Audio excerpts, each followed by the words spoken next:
Well, Mr. Secretary, Deputy Minister of Sports, Robolo, it's nice to see you here. And Your Excellency, I think I have to start off with an admission. I didn't play soccer. I played that other football from grade school through college, and how little I didn't know. But I tell you what, my children and my grandchildren have changed all of that. My son was the captain of his soccer team. My girls, I say my girls, my granddaughters, and my grandson, they all play soccer. And they all asked only one thing. I literally, at Christmas time, Mr. Ambassador, I always sit with the kids the last 5 years and say, well, where do you want to go this year? Because one of the great advantages of being vice president, I'm able to take, if I'm not going into a war zone, one of my grandchildren with me. And I do take them along. They're good kids. They don't get in the way, and it's a great experience. And the only thing all my girls said is they want to go to the World Cup. And it's an honor. It was an honor to be at the last World Cup and watching Spain win. It was a thrill to actually come here, actually stand here with the cup, the real deal. It's the first stop in its tour, its first stop here in America. And, you have to attend a World Cup to get, if you ever wonder what it means to people. It's the most unusual sporting event I've ever attended, and I've attended thousands probably in my career. It's a feel, and you can feel it even before you get anywhere near the stadium. You can feel it before you even land.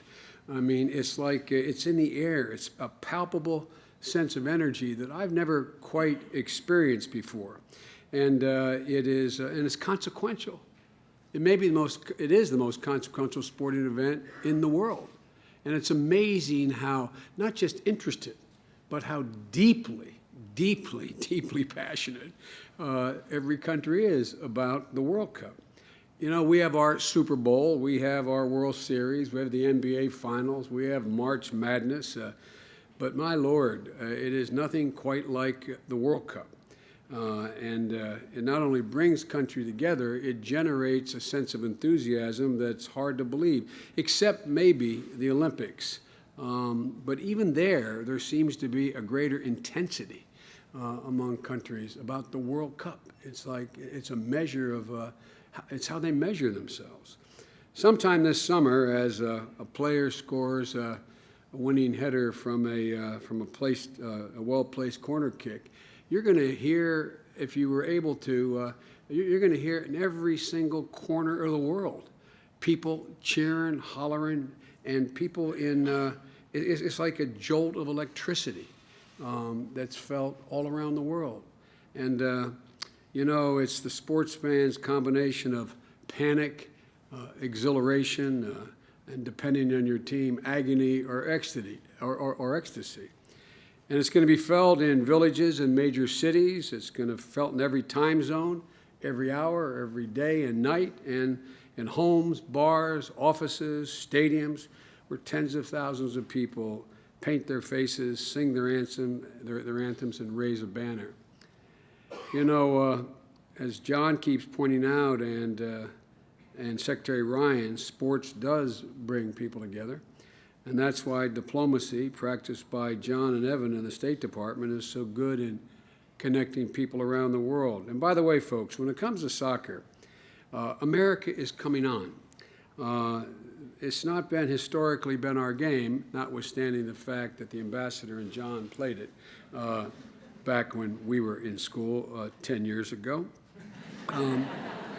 But 25 million people in the United States play soccer. 80% of them are young people who will be players and fans for years to come. And our Major League Soccer teams are selling out stadiums, and our national teams are looking strong. And the world should know we're coming ready to play.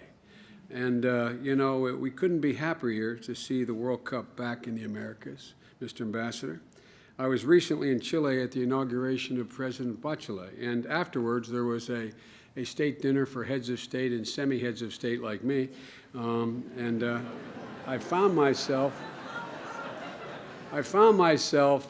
sitting at a table with a group of old friends, the presidents of a number of countries in South America. And at my particular table, I was there with the Peruvian president, Colombia, Haiti, Brazil, and the Crown Prince of Spain, who was explaining why they won last time.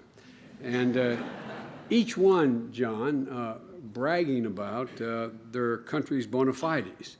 When's the first World Cup? Who scored when? And I mean, this went on for the entire lunch, and this is absolutely true. And President Rousseff, she just sort of sat there and waited till everybody finished and quietly said, by the way, Brazil has won more World Cups than any other nation in history. And she said, and she added to punctuation, not just in this hemisphere, was her point, but in the world. So it seems appropriate that the World Cup is going back to Brazil, and it's a great honor. It shows the great faith everyone has in your country, Mr. Ambassador. And although my plans are not yet final, I want you to know I intend to go to the games. I'm looking at my niece, Missy Owens, who works for Coca-Cola, to get me a good seat if I go. I'm not so sure we can handle it, but Missy, maybe you'll be able to help me out. But it's an exciting time for Brazil, for the United States, and for all soccer fans all over the world.